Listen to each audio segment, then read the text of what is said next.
नारायण भगवान जय। और भगवान शिव जी महाराज तब तक अपना वो कीर्तन करना नहीं छोड़े महाराज कि जब तक कोई और ध्यान बांटने का क्रिया नहीं हो गया, कार्य नहीं हो गया, तब तक नहीं छोड़े। उस समय देखे कि कैलाश पर्वत के दिव्य शिखर के ऊपर सभी देवता अपना विमान मंडल में गड़गड़ाते हुए लेकर के जा रहे हैं कैलाश पर्वत के ऊपर से। कैलाश पर्वत के ऊपर मार्ग नहीं है।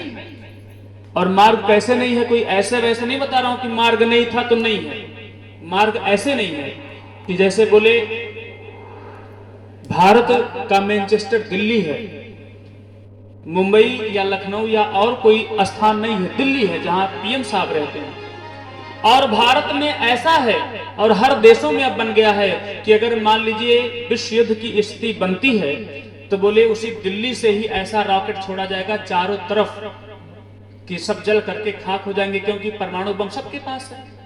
इसीलिए दिल्ली में ऐसी व्यवस्था की गई है कि वहीं से बटन दबाया जाएगा और जहां जहां चाहेंगे चारों तरफ वो रॉकेट जाने के लिए बिल्कुल ऑलरेडी हमेशा फिट रहता है। और उसके ऊपर भारत सरकार दुनिया की जितने फ्लाइट का रडार है, रडार मतलब क्या, वायुयान का मार्ग, जैसे हम रोड पे चलते हैं सड़क है, अगर ट्रेन के मार्ग में जाते हैं ट्रेन से तो बोले वो ट्रैक है, ट्रैक पे चलते हैं, वो सड़क पे नहीं चलते हैं आप ट्रेन से, किस पे चलते हैं, ट्रैक पे। और जहां एरोप्लेन जाती है वो रडार पे चलती है।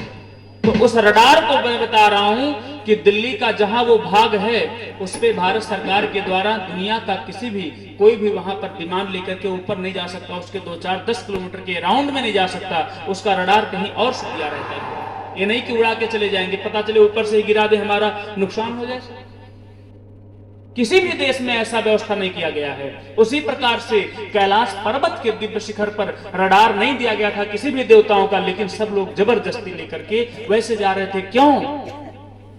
क्योंकि शिव जी महाराज जानते हैं कि एक बार की बात है, उनके बुढ़ऊ हैं, उनके ससुर जी हैं श्री दक्ष प्रजापति।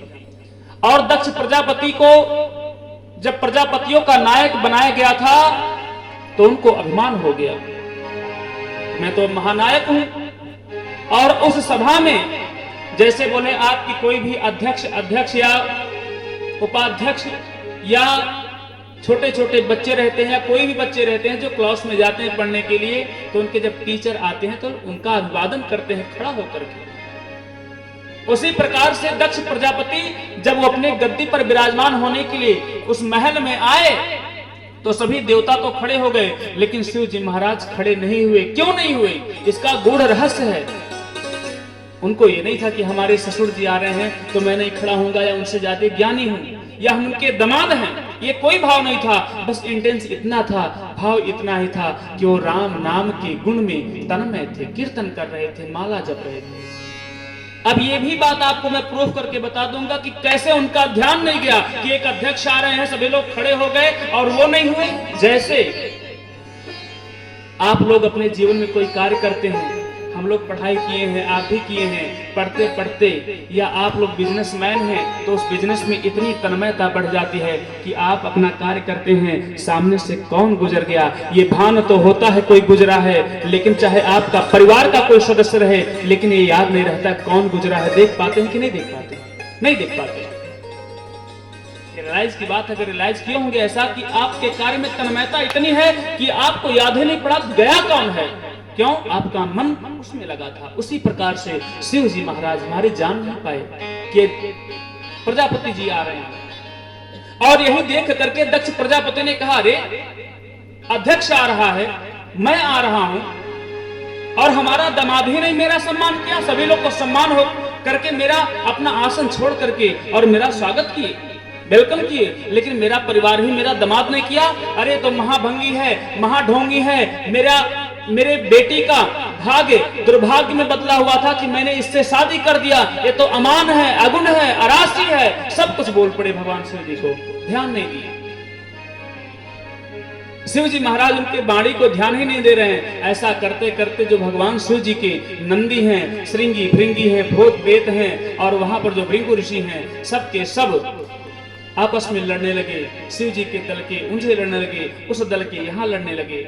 आज वही जो उनके मन में अभिमान था, उसका बदला पूर्ण नहीं हुआ था, जो दुर्वचन बोले थे। आज और बदला लेने के लिए दक्ष प्रजापति अपने घर पर हरिद्वार के कनखल में गंगा मैया के तट पर वो यज्ञ कर रहे हैं। महाराज कैसा यज्ञ है वो? अपमानित यज्ञ है, अपमान करने के लिए। किसका? शिव जी का। और जितने देवताओं को सभी को निमंत्रण दिए हैं, पूरे ब्रह्मांड में सभी को निमंत्रण दिए हैं, लेकिन केवल भोले बाबा को नहीं दिए हैं। क्यों? पता चले आपके संबंध किसी व्यक्ति से बहुत बढ़िया है, आपका बहुत खास रहे, और कोई फंक्शन वो अपने घर पे करे, पूरे गांव वालों को, कुत्ता बिल्ली तक को ना छोड़े, सबको निमंत्रण दे, आदमियों को दे, महिलाओं को दे, बच्चों को दे, सबको बुलाए, और आपको ना बुलाए, तो क्या आपके मन में क्षोभ नहीं होगा? अरे क्षोभ तो महाराज बहुत होगा। क्षोभ तो तब भी होता है जब आपका दुश्मन रहता है, पूरे गांव के लोग बारात में जाते हैं अपने दुश्मन के, तो ये भी मन में बात आती है कि आज शायद मुझसे दुश्मनी ना होती तो मैं भी इनके फंक्शन में जाता। सबको होता है। और उसके बाद में शिव जी महाराज जी को निमंत्रण नहीं किया, और दक्ष प्रजापति ने जो निमंत्रण भिजवाया था उसमें लिखा था कि सभी को कैलाश पर्वत के दिव्य शिखर से उसी मार्ग से आना है। मार्ग बताया गया था। क्यों? क्योंकि अगर शिव जी महाराज कहीं ध्यान समाधि में हो तो वायुयान का और उनके जो विमान का गड़गड़ाहट आए तो शिव जी के कान में आए कि विमान सब कहां जा रहे हैं, तब भी कष्ट हो। और सभी देवताओं को निर्देश किया गया था कि सभी लोग आएंगे, वार्तालाप करते करते आएंगे। क्या? अरे हमको तो दक्ष प्रजापति बहुत पहले से बुलाए थे, क्या करे, विलंब हो गया, अब जल्दी से चलना है, जल्दी चलो। सभी लोग देवतागण बात भी कर रहे हैं आपस में कि शिव जी अब भी सुने। और ऐसा देख करके मां सती पूछ रही हैं भोले बाबा से, अरे आज क्या बात है? सभी देवता लोग सुंदर सुंदर विमान सजा करके कहां जा रहे हैं? तो सारी बात बताते हैं कि आपके पिताजी मेरा अपमान करने के लिए मुझे निमंत्रण नहीं दिए हैं, और उसके बाद में सभी को निर्देशित भी किए हैं, जो कि मेरे हिमालय के ऊपर से, कैलाश पर्वत के दिव्य शिखर से कोई विमान नहीं जा सकता कभी, लेकिन मेरा अपमान करने के लिए आज मेरे घर के ऊपर से आपके पिताजी मार्ग बना करके सभी को बुलाए हैं।